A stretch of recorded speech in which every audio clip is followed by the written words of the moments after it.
Caroline, finally, we've got the details. Where's the axe going to fall?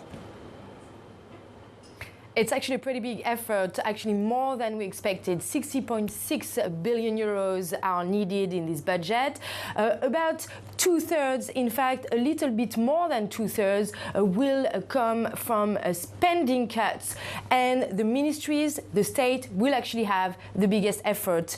They will not replace some public servants. Some public services will be merged. There will be less spending for the unemployment agency, for social security. The indexation of pensions on inflation will be delayed by at least 6 months, so less money for pensioners.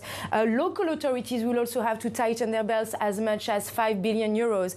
In terms of what's going to come in, as you can see here, the biggest chunk will actually come from this exceptional tax on the biggest companies. We had a few more details on this. It's going to concern 450 companies with more than 1 billion euros of revenues. The tax will actually be even bigger for those companies generating more than 3 billion euros. We also found out about some exceptional tax on maritime transport, and even for smaller companies, some production tax cuts which were supposed to happen will actually be cancelled, and there will be less incentives for companies, for startups, for example, to hire young talents or lower income jobs, something that actually the business lobby MEDEF has said could damage employment.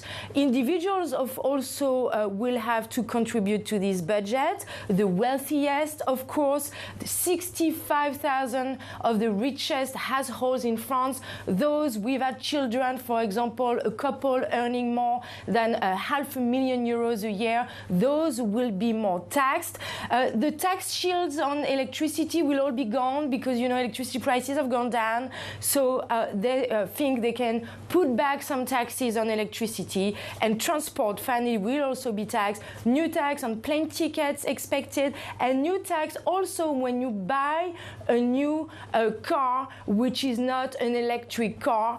Not a very good signal, of course, just 3 days before the Paris car show. Okay, so fears of an exodus of wealth from France, same fears as you've got in the UK at the moment ahead of the October 30th budget. But Caroline, of course, the point here was to try to balance the books. I wonder how much it's going to squeeze the French economy and whether this really is enough to comfort investors. What can we expect the response to be? Well, we'll see the response very quickly today on the markets, of course, and also tonight with Fitch, the credit rating agency. They're going to publish their assessment tonight. They already downgraded France last year, and the French economy will need 300 billion euros of bonds in order to finance itself next year. So we'll see, of course, in the bond sales as well, the reaction from investors. There might be a few adjustments. Michel Barnier acknowledged it last night. He said he only had a few weeks to prepare that budget. The far left, which is quite influential in Parliament, as you know, has actually said that this budget will be completely changed. So, of course, the debates in Parliament over the next couple of months will probably be heated, and Michel Barnier may actually have to use this constitutional Article 49.3 in order to force the budget in Parliament without a vote. That's what was used, for example, last year in order to pass the very controversial pension reform without a vote. But that is, of course, assuming that Marine Le Pen, the head of the National Rally, doesn't support a vote of no confidence until then. She has already criticized this budget, especially the delay of the indexation of pensions, saying this would be a theft for pensioners. And we also heard finally from Pierre Moscovici, the head of the French state auditor Cour des Comptes, who actually said that there is too much taxes in this new budget, and he warned about the social discontent and French people being fed up with taxes.